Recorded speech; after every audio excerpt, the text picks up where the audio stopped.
Welcome everyone to today's ACEC online program, the 2024 election recap, what it means for the AE industry. Today's main speakers are Steve Hall and Dave Bender. If you have questions during today's program, please submit them via the chat feature. Now, please help me in welcoming our first speaker, Steve Hall. Steve, please begin.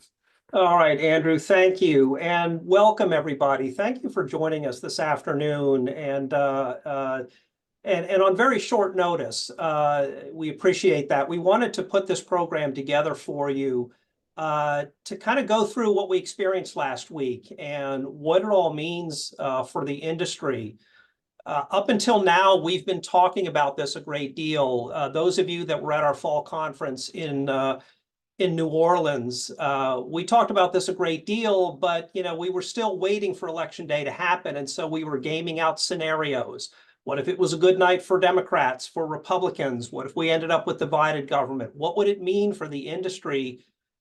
Looking at it through the lens of two major issues that the next Congress and the next administration will take on, taxes and infrastructure. Well, we have that clarity now. It was a good night for Republicans last week, and it looks like we're going to have really a complete Republican government, White House, House, and Senate.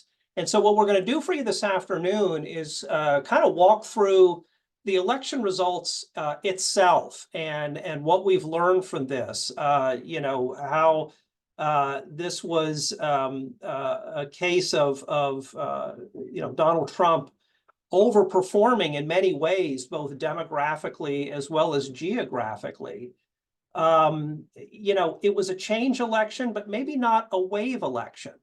So anyway, our Vice President of Political Affairs, Dave Bender, is going to walk through those election results, and then it'll segue back to me, and we'll start to talk about the issues. And again, what does it mean for some of the major high-profile issues that we care about coming into to the next Congress? So with that, Mr. Bender, take it away.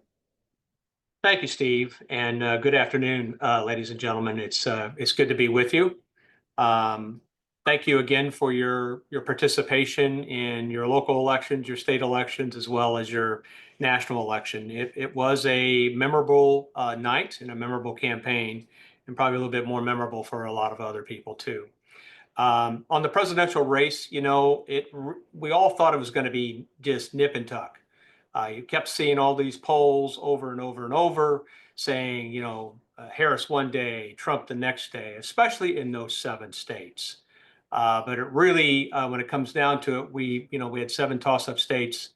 There was no blue wall. There was no protection whatsoever for Vice President Harris by losing all of those 7 toss-up states, and especially those blue wall states. It ended up being a red win. The polls said it was close, and frankly, the results really just weren't there. If you broke it down a little bit more, there was 150 million people that voted. That was around 60% plus of a national turnout, which is pretty good in any election. Trump won the suburban vote by 51%. That certainly helped him kind of secure this thing. And the rural vote, which you all knew he'd win the rural vote, he got about 64%. Likewise, Vice President Harris won the urban vote with 59%. She needed to do much, much better to perform. Speaking about her, she actually ran a very good traditional campaign.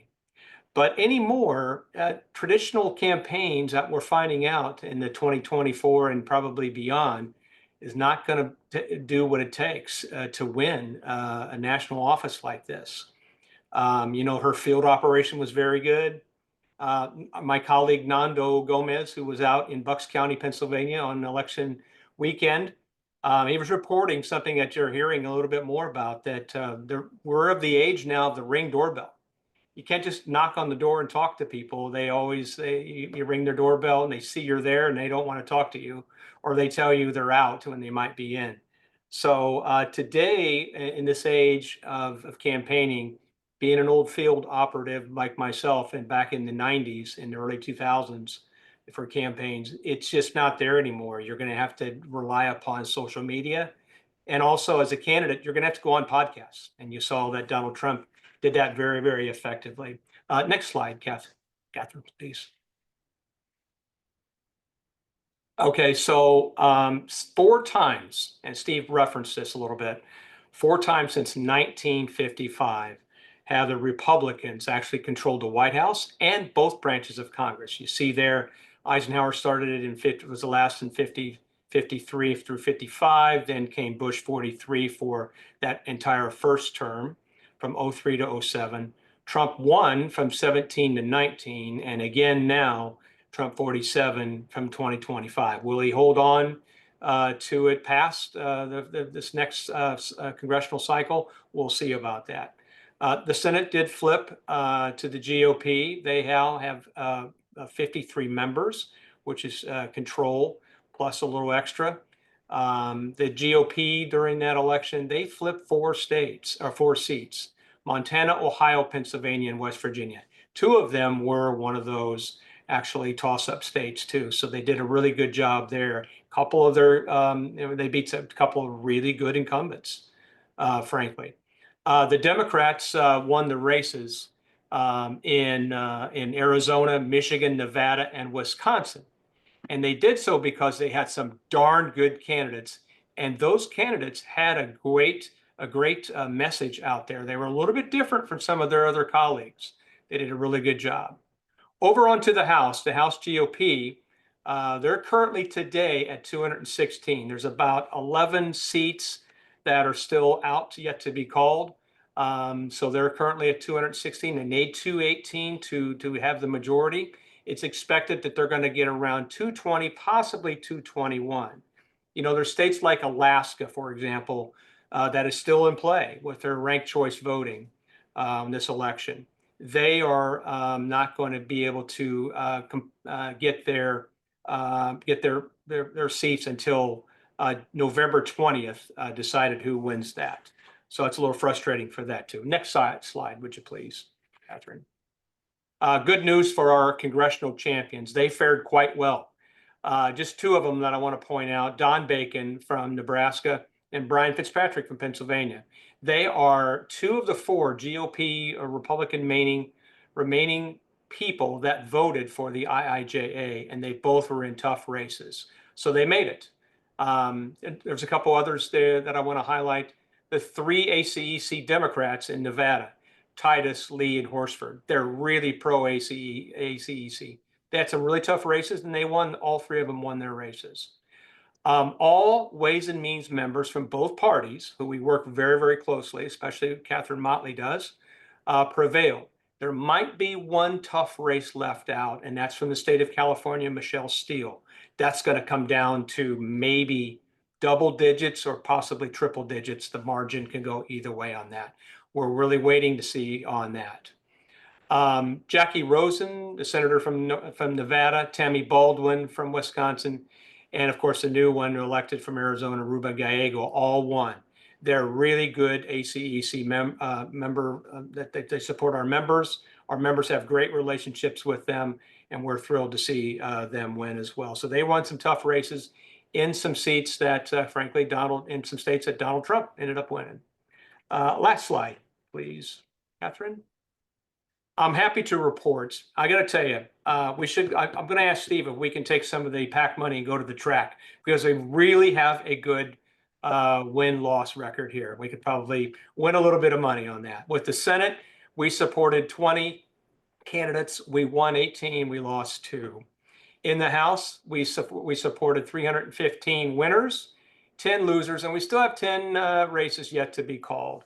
That's a pretty darn good percentage right there. And I attribute that to us working really closely with those members, but also our member firms and our members in the states really having those relationships, really talking to us about, hey, let's support these folks.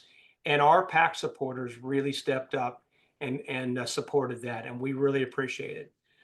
Finally, in the new 119th Congress, there's going to be 12 new members in the Senate. 4 of them are first-timers. In the House, as of this morning, we're looking at 61 new members with potentially a couple more. Now, that's a lot of new members of Congress to meet. We have the staff to do it. We have the local folks. We're going to encourage you to go sit down and meet with them, have coffee with them, discuss some of the issues with them. But what I'd like to say is PAC contributions, and we've raised, we're on track to raise $1.3 million this year alone. We spent about $3 million over the last 2 years, the election cycle. That really helped place ACEC at the forefront of these members of Congress. So PAC contributions do make the difference. So we have a lot of members to meet, even though you might think, well, the election's over, the year's over, I'll wait till next year. Keep that money coming into the PAC. We really could use it, and we really could use you all to go out and meet with them for coffee. And so thank you again. And with that, I'll turn it back to Mr. Hall. Thank you, Dave. And just to put an exclamation point behind, the point you made about, continuing to support the PAC, and we've got a number of states that are working to meet their PAC goal. We as we were talking about in yesterday's staff meeting, I mean, we had a pretty high burn rate this year in terms of our PAC giving. And as Dave's numbers, I think, indicate, I think the investments were generally well made. I mean, we are a bipartisan organization. We will support both sides and lawmakers on both sides of the aisle who support us. And, it's really been, I think, a strategic direction that ACEC adopted years ago, knowing that the pendulum swings back and forth, and we could see it swing again in 2026 during the midterm elections, that for us, the long game is really the smart game. And so build relationships on both sides of the aisle. I'm really proud of Dave and the whole team and the state organizations who helped to design a PAC budget that's designed to put this organization in the best possible footing in the new Congress. So congratulations to everyone all around. We aren't going to the track, unfortunately, Dave, sorry, but we are still focused on fundraising because we really want to hit the ground running in the next Congress, because they're going to get out of the gate very quickly. So let's go to the next slide and start to talk about some of the stuff that they're going to focus on. And we expect that immediately the new administration is going to get out of the gate on regulatory actions and executive orders, reversing some of the things that the Biden administration did, in many cases reversing things that the first Trump administration did. So that will happen very early on. And I'll go through some of those in a little bit more detail momentarily. Preservation of the 2017 tax law will be a top legislative priority, probably the biggest for the new administration and this Republican Congress. Major elements of the 2017 tax law expire at the end of 2025. So there is imperative Congress must act, and there's going to be a big tax debate next year. We've been talking about this a great deal. We've been planning. Like I said, we've been gaming out scenarios. If it's a Republican Congress, Democrat split ticket, we've got a GOP Congress, and we'll talk about this in more detail in a moment. But I think one of the positive outcomes, I think, of this election cycle is we've got a party in power that created the 2017 law, and I think will work with us to preserve some of the things that we care about the most. Congress is going to also take up infrastructure. IIJA expires at the end of 2026. Probably won't do a second IIJA, but we're going to have to do surface transportation. So I'm going to talk about that in a little bit more detail as well. Dave touched on this. We're thinking maybe the new administration has a 2-year window. If history is any judge, White House's the off-year elections, the midterm elections, are often not kind to whoever is occupying the White House. And so we could very well see the House flip in the 2026 cycle, or the Senate flip, or both. One of the things that characterized this go-around, and particularly the Senate races, is it heavily favored Republicans. I mean, if you remember that slide that Dave showed you, a lot of those states are red states, and a number of states that Trump won in. So it was the best possible scenario and setup for Republican candidates to prevail, and just enough did in order to give, not a huge majority in the Senate. Like I said, it's a change election, but not a wave election. but 53 senators in order to give the new president at least a basic majority. That changes in 2026, and I think it stays the same in 2028, where the outlook and the seats that are going to be up for election heavily favor Democrats. So, like I said, I think the president may have a 2-year window to get what he needs to get done in terms of his priorities that require congressional action. And then you may see, really more focus on regulatory initiatives and other things trying to work around Congress. The change is still happening as we speak. I mean, just today, the Senate met and chose John Thune of South Dakota as the new majority leader, replacing the longtime Republican leader in the Senate, Mitch McConnell. So Nancy Hoynes, if you're on the line there, and some of your good South Dakota members, your guy is now the guy, or will be the guy in the Senate. So we'll be talking more, and we've got a good relationship with Senator Thune. And it was a good choice. I mean, of the two top contenders, John Cornyn of Texas, John Thune of South Dakota, we almost couldn't go wrong. We've got good relationships with both. They're longtime pros, they're institutionalists. They both have ties to the Senate Finance Committee, and tax policy. So that experience will be critical going forward in trying to shepherd what will be the heaviest lift, I think, of the upcoming Congress in terms of tax policy. Let's go to the next slide.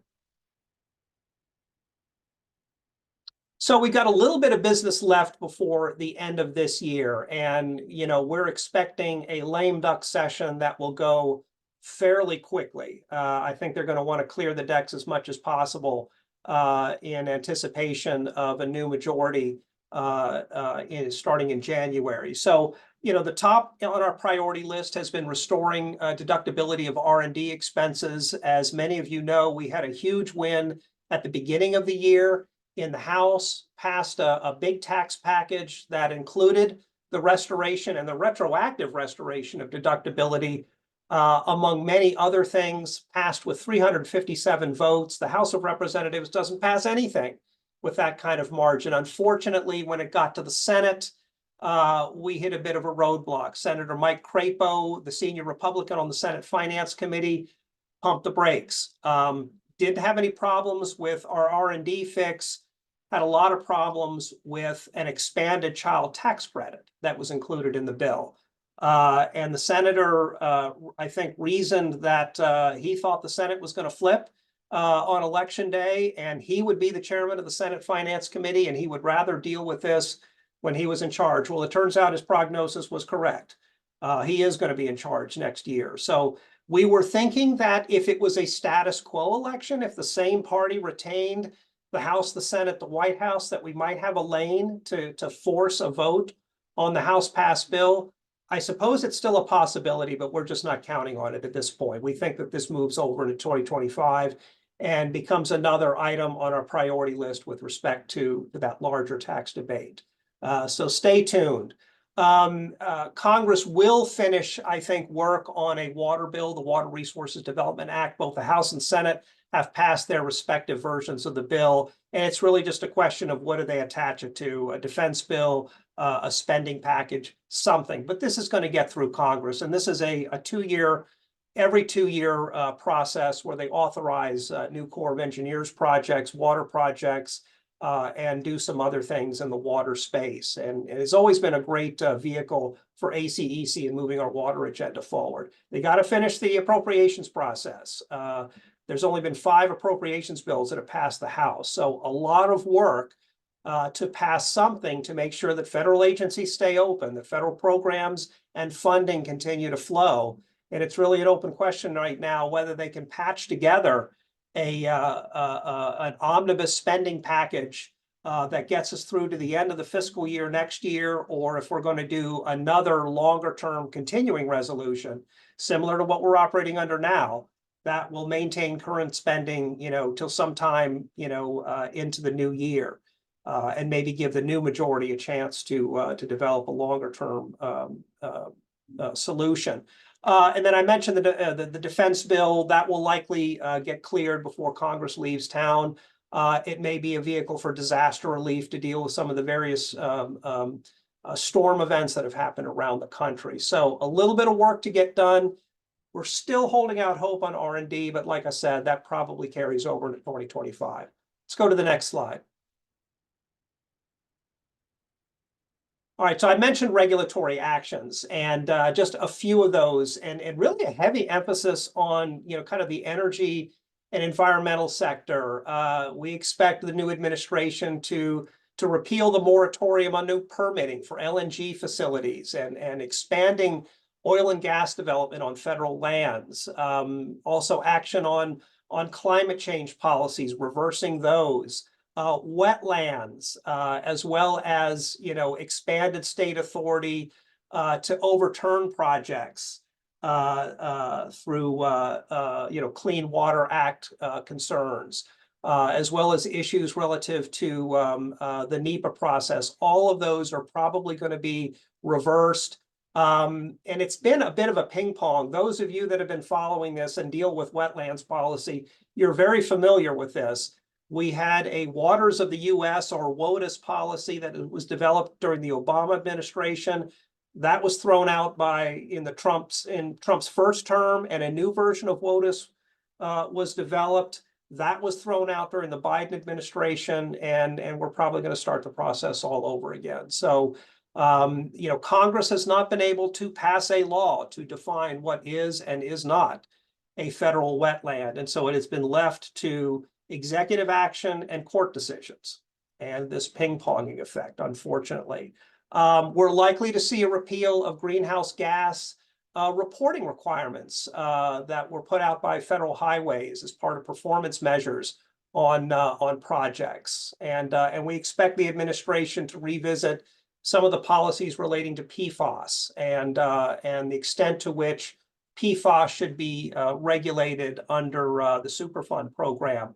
What's interesting is Lee Zeldin of New York, former House member from New York, has been tapped to lead the EPA.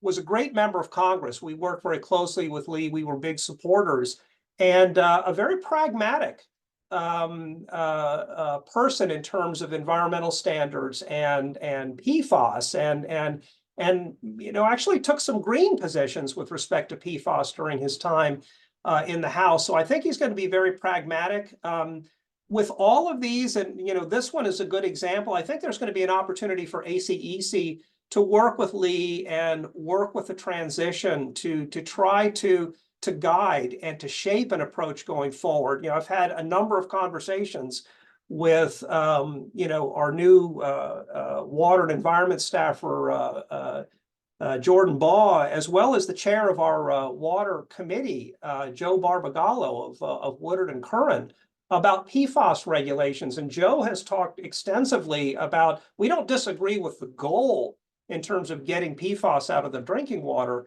but there's some practical limitations to the existing schedule that EPA has developed in terms of available materials. And this is where supply chain issues are still affecting our ability, to realize the objectives, the availability of activated carbon and things of that nature. So I think this presents an opportunity to work with the new team and to help them fashion a path going forward that achieves the goal, but maybe in a more workable fashion.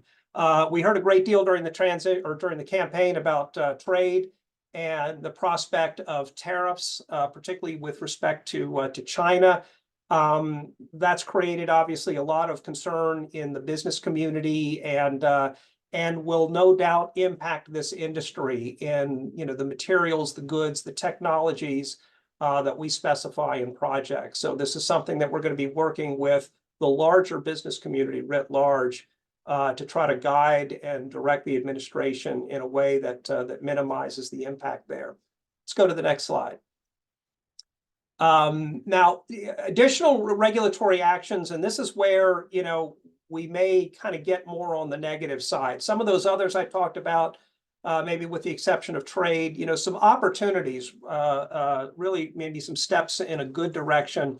But if the last Trump administration was any judge, we're going to have some issues with respect to immigration and some of our workforce priorities particularly as it relates to H-1B visas. We had difficulties the last go around where we saw a slowdown and a bottleneck in H-1B visa renewals. And, you know, just the opportunity to maybe find bipartisan compromise, again, not saying that it's going to be impossible. I mean, who knows? We may be able to resurrect that bipartisan deal that Senator Jim Langford was able to develop. But it doesn't seem like the groundwork is there for bipartisan cooperation on Capitol Hill, which is what we need in order to move something that will lift the cap on H-1B visas. So this is going to be a challenge, I think, going forward for us. We do expect the administration to revisit the overtime rules that recently took effect under the Fair Labor Standards Act that establish salary thresholds under which overtime is mandatory. So the existing regulation, which was just very recently finalized, is likely to be withdrawn, and they're likely to go through a process to open that up again and redo it. I'm sure we will see action to reverse or really restrict initiatives relating to DEI and B from the Biden administration, and maybe going back to initiatives that were launched with the Trump administration that would limit or prohibit certain DEI initiatives within the federal workforce, as well as companies that do work for Uncle Sam. And then, there's been a lot of discussion, and we actually have an online class coming up on, the DBE issue, and in light of Supreme Court activity, what is the future of, various set-asides as it relates to disadvantaged businesses. This particular one has to do with US DOT. But this is a government-wide challenge, and it's certainly a challenge out in the states as to what is going to be the future for those of our small businesses that fit into one of those disadvantaged categories. And so we're going to be following that closely, doing what we can to shape it. And like I said, we've got a good class coming up on December 11th. So stay tuned and please participate in that. Let's go to the next slide. So let's start to talk about some of these big issues. And as I said, really the biggest is taxes. Like I said, by design, major elements of the 2017 tax law expire at the end of 2025. Basically, the entire personal side of the code, all of the individual rates will go back up unless Congress acts. The 20% tax deduction that ACEC fought so hard to secure for our member companies that are organized as S corps and other categories of pass-through firms, that goes away at the end of 2025 unless Congress acts. And so, these things really define our priorities. The corporate side of the tax code doesn't expire, but we've been anticipating that everything is going to be on the table, even if it's a sweep, as it was last week for Republicans. And so we were big supporters of the 2017 law. It lowered the corporate rate from 35% to 21%. It created an expanded tax deduction for pass-through firms. It used to be 9%, and we were able to get that for our members many, many years ago. And that one was thrown out and replaced with a new 20% tax deduction. And we were able to get that for our members. And we were able to get it when other professional services industries, doctors, lawyers, accountants, weren't able to get it. And so it was a great accomplishment. It's something we're very proud of. We worked very hard to get it. But it also means that we kind of stick out there in the professional services world, that we and the architects are the only ones that actually qualify for this thing. And I'll return to that point in a moment. We want to protect ESOPs. That's an important part of how many of our firms are structured. So these are key priorities. The difference this time around, and you know, even with a Republican sweep, it's still something that gives us pause and gives us concern. The debt is going to loom much larger in the debate this time around. You know, it was a concern in 2017. It's a much, much bigger concern for the new Congress. You know, we're already north of $35 trillion. Congress is going to have to lift the debt ceiling sometime early next year to give room to make it even larger. The cost of continuing all of the expiring provisions are about $5 trillion. And we don't know yet if this new Congress and the new administration are going to look for or demand that we pay for this or find some offsets. The last bill, they found some offsets. That's where the change in policy on R&D came from. Are they going to do that again? And if so, where are those offsets going to come from? Where are the trade-offs going to be? The key players, the key decision makers in Congress are going to remain in place. With a Republican Congress, you know, the Republicans are clearly going to be in the driver's seat, though. Jason Smith, the current chair of the Ways and Means Committee in the House, will continue to lead that panel, partnering with Richard Neal from Massachusetts. And Mike Crapo, who I mentioned before, will take over the helm of the Senate Finance Committee with Ron Wyden being the senior Democrat. If they follow the 2017 playbook, they're going to try to push this through Congress with just Republican votes. And so this is not going to be probably a bipartisan initiative. It's going to be a Republican initiative if they can pull it off. And there's a budgets procedure that they're going to use to try to do that. Let's go to the next slide. Okay, this is just a brief rundown of what the price tag is to continue some of the things that that we care about, including that 20% tax deduction, $800 billion. So not inexpensive. And again, this becomes something that we think about and we worry about if the new administration and the new Congress feel like they need to find offsets. They need to change some things from the 2017 law. And if so, you know, what are they cutting? What are they reducing? And is it going to impact us? So we want to guide and shape that conversation with both with the new administration, but also with the tax writers in the House and Senate as much as possible. And we've already started that process. Catherine Motley, who's leading the charge on tax policy for ACEC, and she and I worked very closely together in 2017, has already been hard at work with our tax committee. She's been on Capitol Hill, took the chairman of our committee up there to brief them, particularly on that pass-through deduction. So I'll come back to that. But the price tag is pretty high to continue this piece of legislation that we strongly support. Let's go to the next slide. So, you know, again, I touched upon this before, but this is one of those issues where the election outcome clearly benefits our agenda. I mean, our agenda with respect to tax policy, which is to preserve the 2017 law, clearly aligns with the incoming administration. I mean, this was President Trump's signature accomplishment, the biggest thing that he was able to get through Congress during his first term. He's going to want to continue it. We're going to want to support him and lawmakers in Congress to try to get that done. And having majorities in the House and the Senate make that much, much easier. And, you know, as I mentioned before, you know, R&D, to the extent that we can restore deductibility and even try to retroactively get deductibility back in some of those past years that started in 2022. You know, it has strong support among Republicans. I mean, it has bipartisan support, quite frankly, which works in our favor, but strong support from the Republican side of the aisle.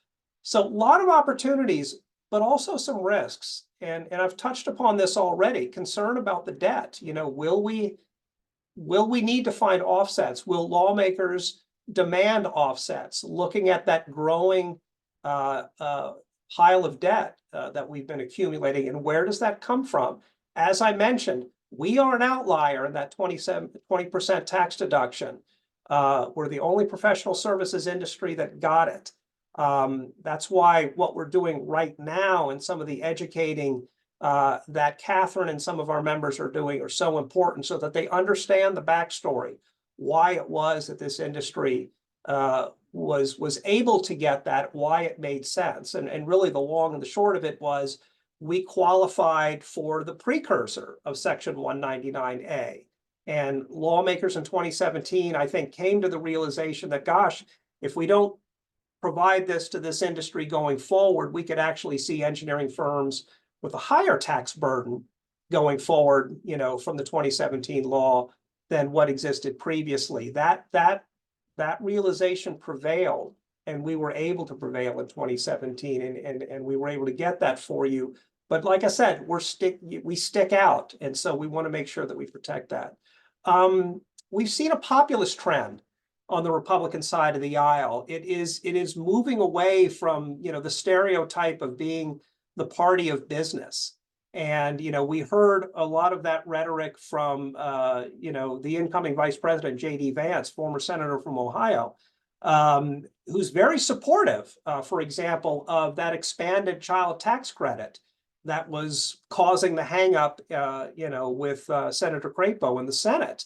And other GOP senators on the very conservative side of the spectrum have also been very, very supportive of more emphasis on the tax side or on the personal side at the possible expense of the business side. So we're watching that very closely. We're working with our coalition allies to make sure that, you know, if there's something there that we minimize it, you know, because that does put that corporate rate conceivably at risk, or the top personal rate, or that Section 199 deduction potentially at risk if they have to make room for an expanded child tax credit.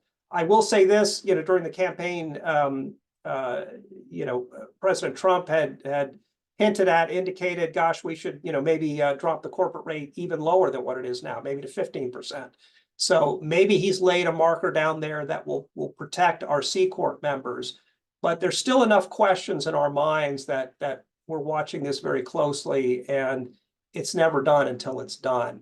And then the narrow majorities, you know, as Dave walked through, I mean, we got a Republican Senate. We pretty sure we got a Republican House. I saw some of the comments. I think, yeah, the House has been called for the GOP, but razor thin.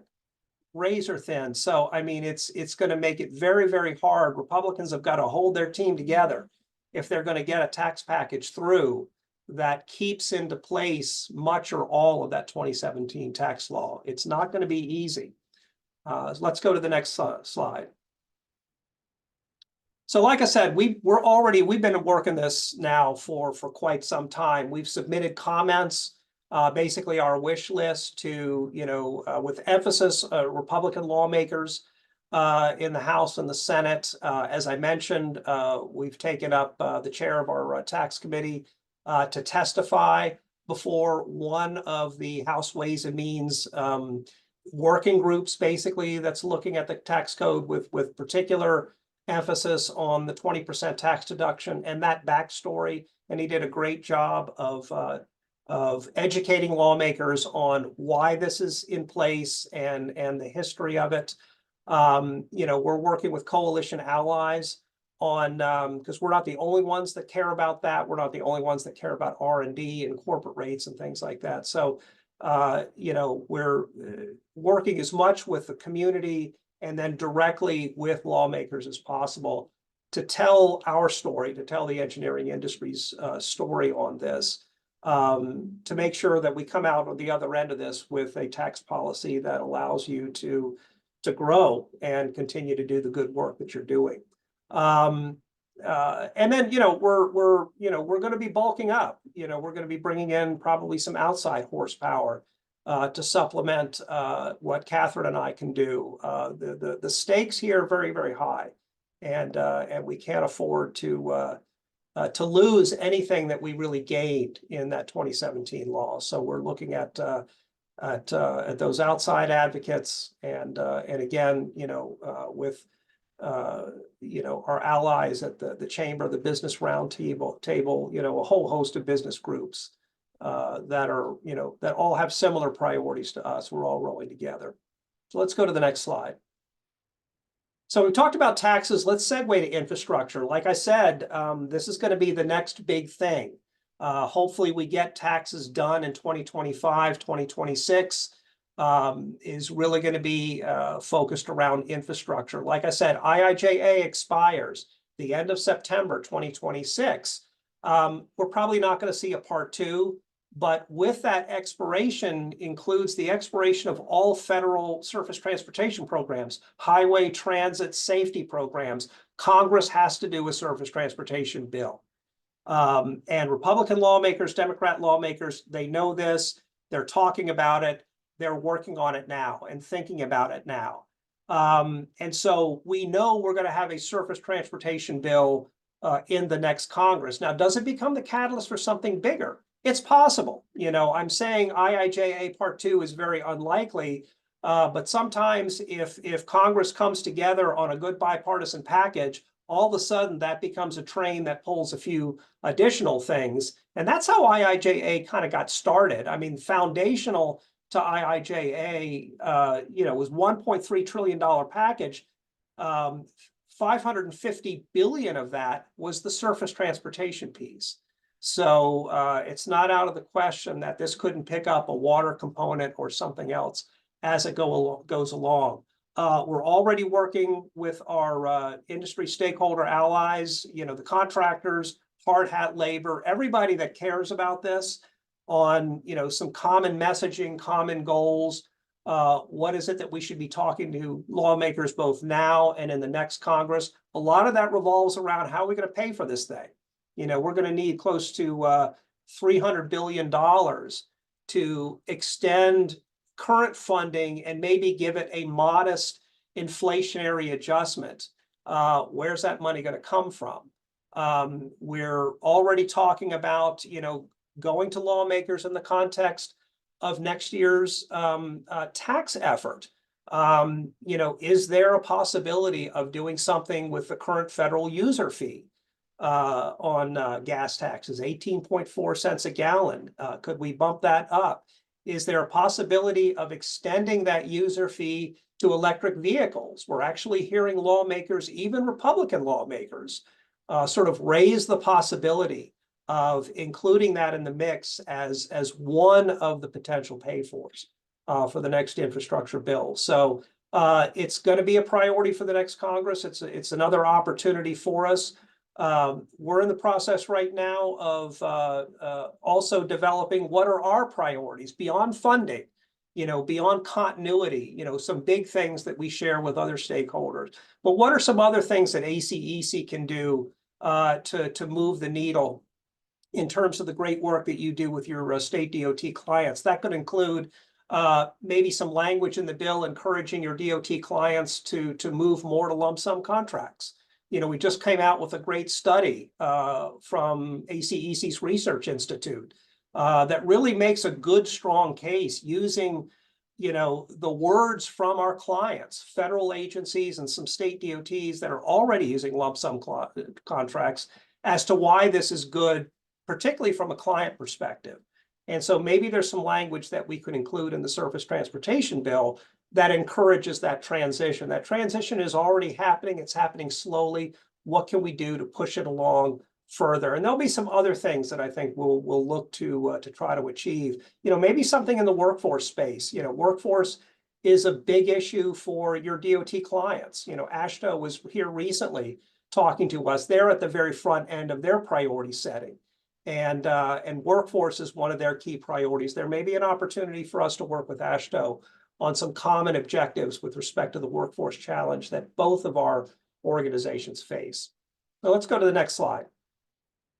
And then finally, you know, government contracting. You know, those of you that work for federal agencies, you know, we're expecting that contracting decisions may get slower. Awards may get slower as agencies kind of wait for the new leadership to catch up, to get staffed out, to wait for guidance as to the kind of programs and projects that get funded. So this is typical when you see changeovers in administrations, and it's certainly, we think, going to be the case next year. There also may be some efforts by the new administration to restrict the ability or slow the ability for agencies, particularly civilian agencies, from moving the dollars that Congress has already authorized and appropriated. And some of the agencies listed on the slide there are probably going to be target for that. And then maybe some changes, in acquisition policies. The president talked about bringing more industries back to the U.S., more onshoring, more Buy America requirements. We've had to wade through Build America, Buy America in the context of IIJA, not much of it good, because it does get in the way of moving projects forward. So we're going to need to try to steer that as much as possible. We've talked about rolling back some of the current administration's environmental priorities, as well as DEI and B and set aside categories.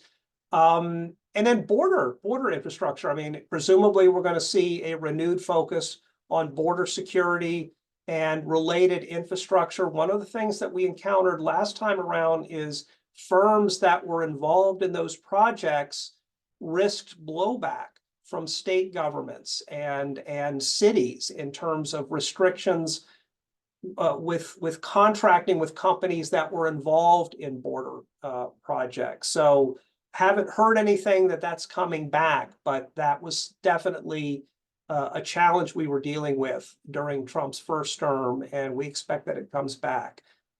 So something to think about, and as we get more details or start to hear some things, we'll share that information with you. I think that's the final slide in our presentation. So why don't we go to questions? And I know a couple of members of the team, Catherine, Nando, maybe a couple others, have been looking at the chat box. Are there some questions that seem to be popping up from several people that we can speak to? Yes, and they're coming in. Okay, Give so us just a minute, Steve. Okay.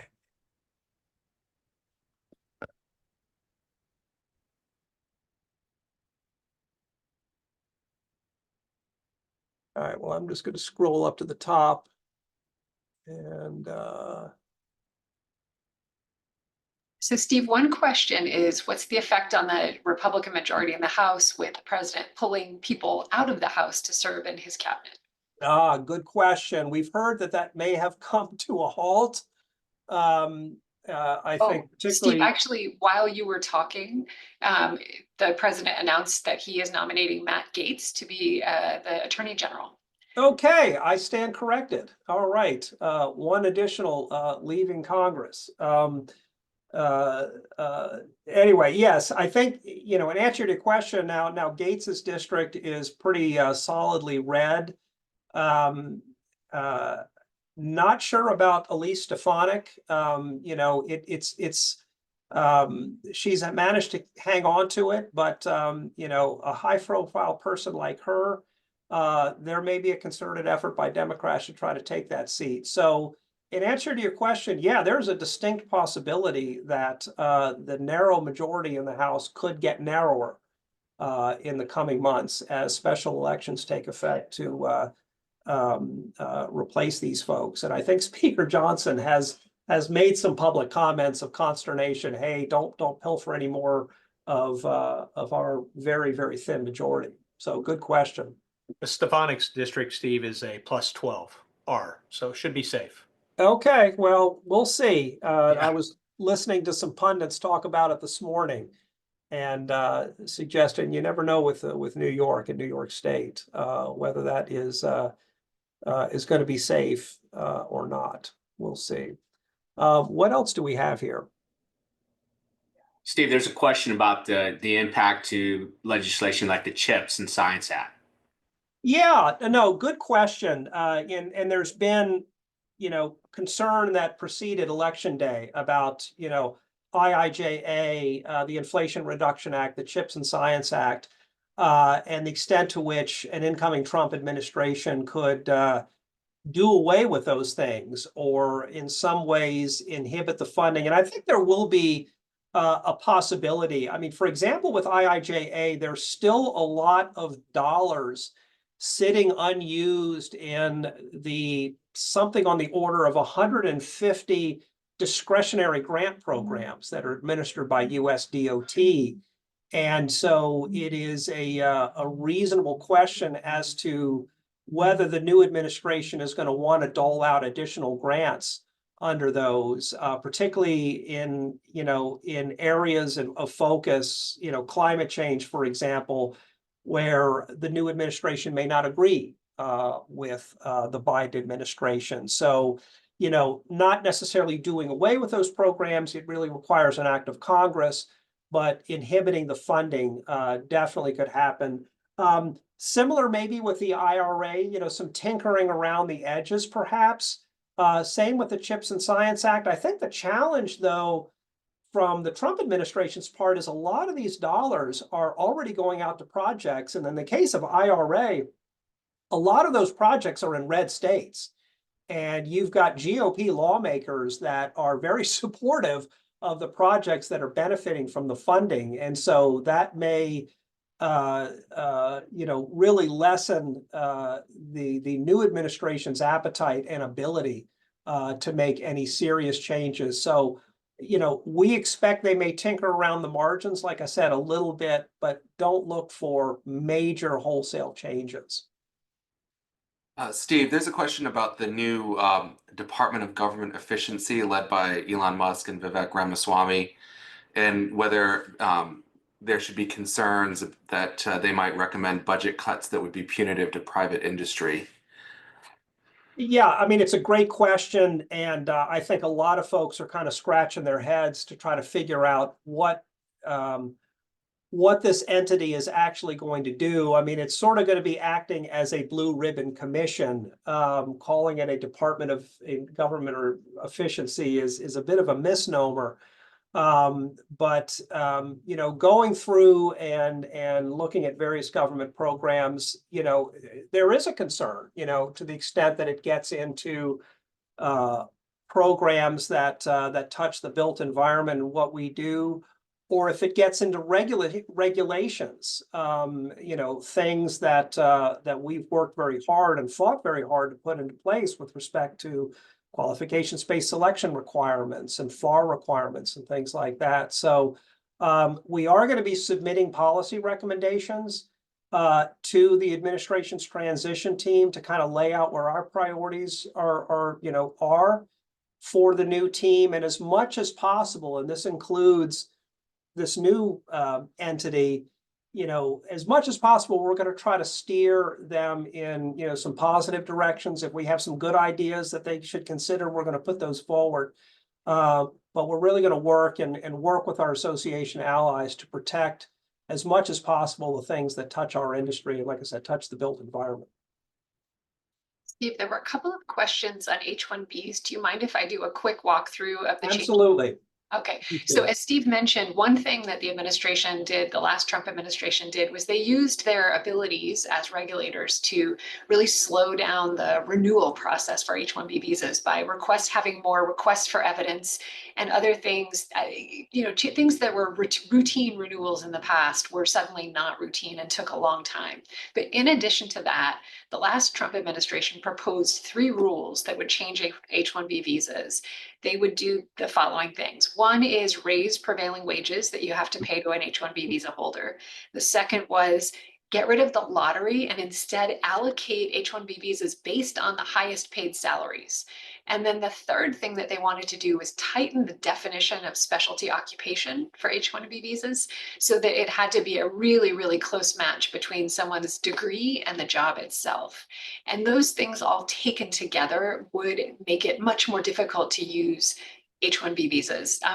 We know from a meeting that we happened to be invited to that the folks in the last administration were not fans of H-1Bs. And so they really have a lot of thoughts about how to change immigration policy. But even if they can't get Congress to agree, there are certain things that they can do on their own.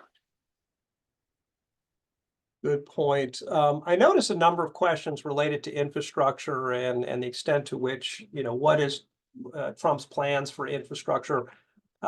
He really hasn't articulated that yet. You know, that was one of the pillars of his agenda during his first term.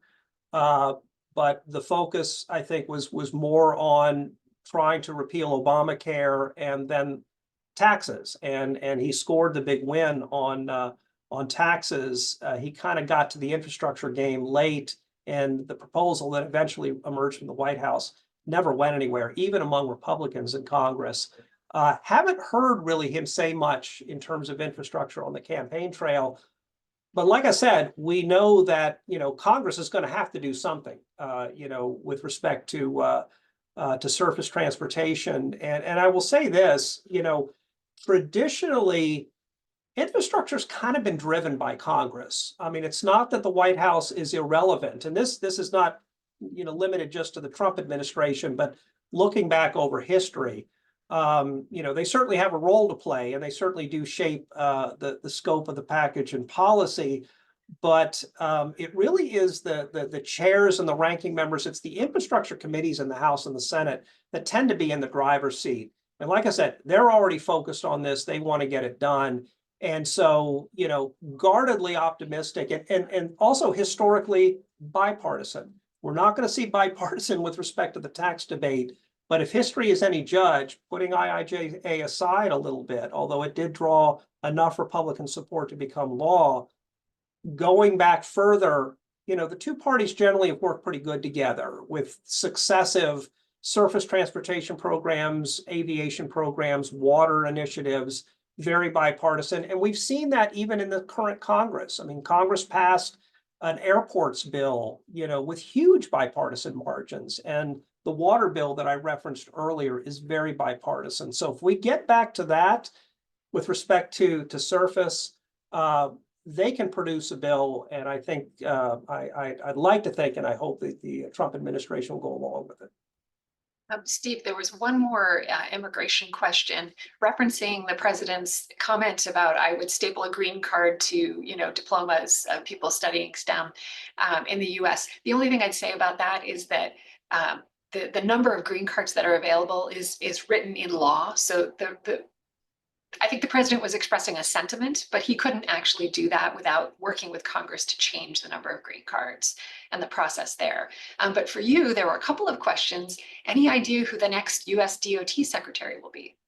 Yeah, that's something we're speculating on. A great question. You know, we've heard rumors, you know, the current chair of the House T&I committee, Sam Graves of Missouri, he wants to stay as chair. He's applying for a waiver to give him another term as chair of the committee. He wants to write that highway bill, but we've heard his name floated. I think he's probably taken his name out of contention, but you never know.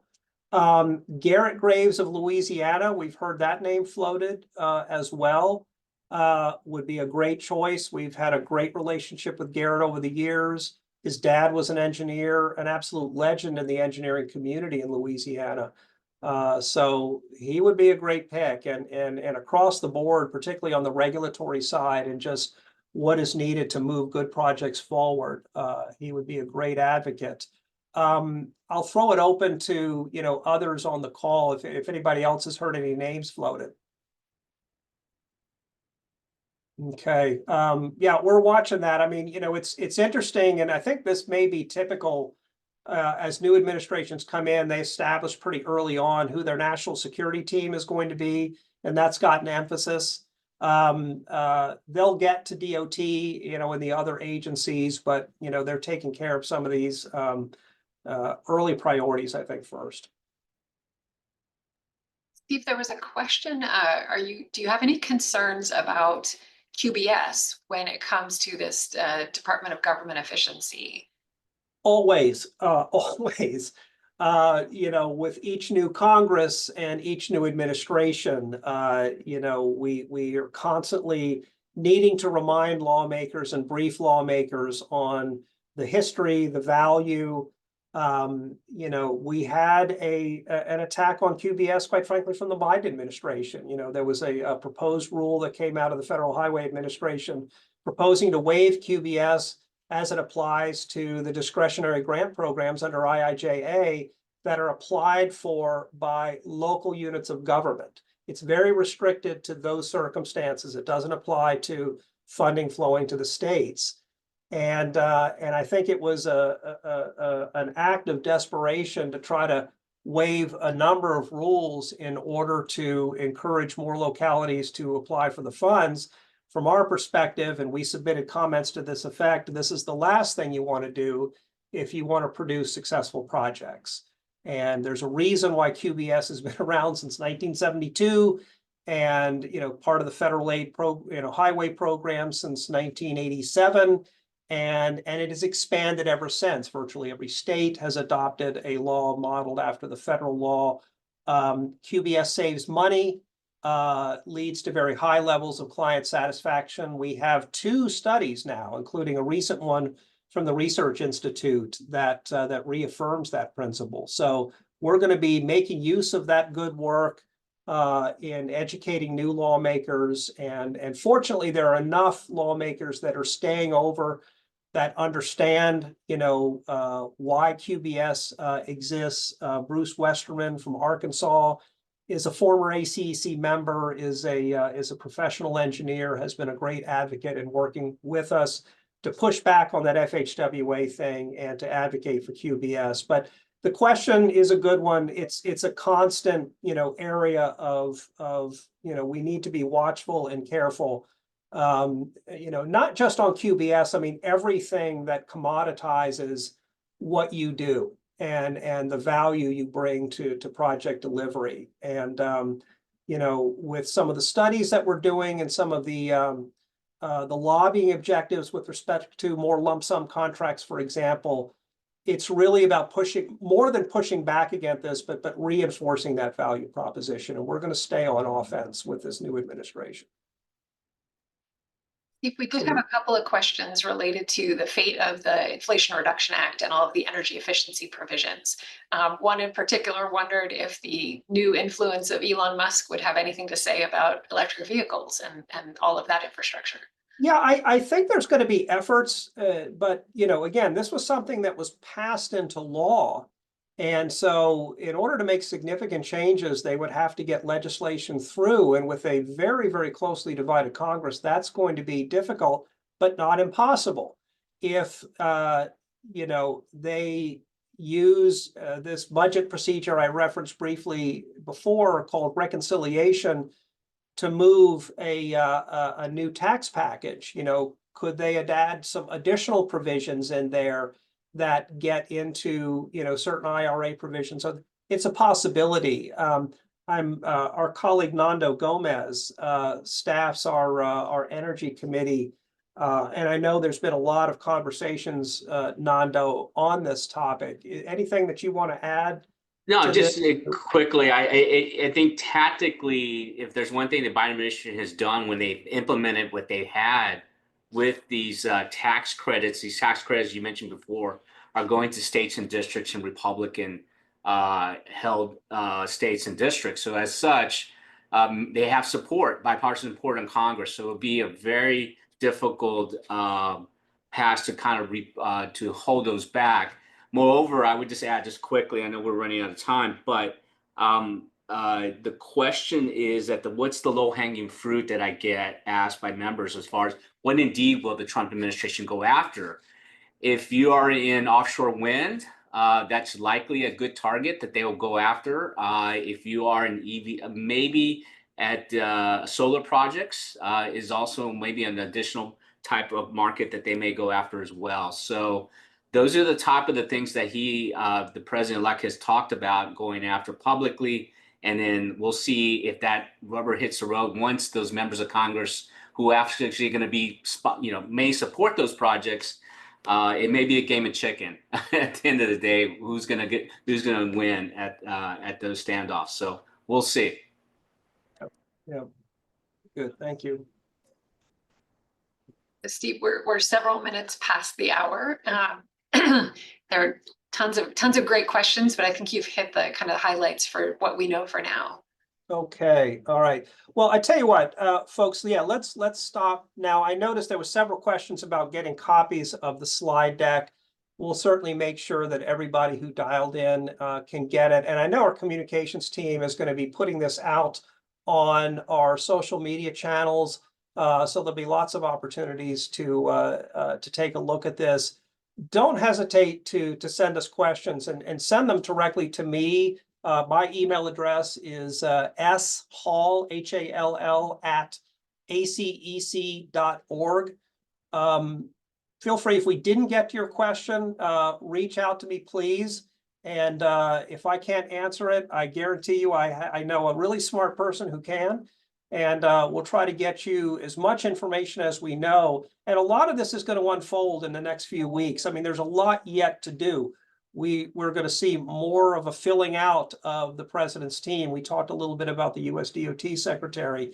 The whole process in Congress is continuing. They're starting their leadership elections and decisions. Newly elected members and existing members are going to be vying for committee assignments. And that's going to play into our strategy, both in terms of our lobbying as well as our political giving.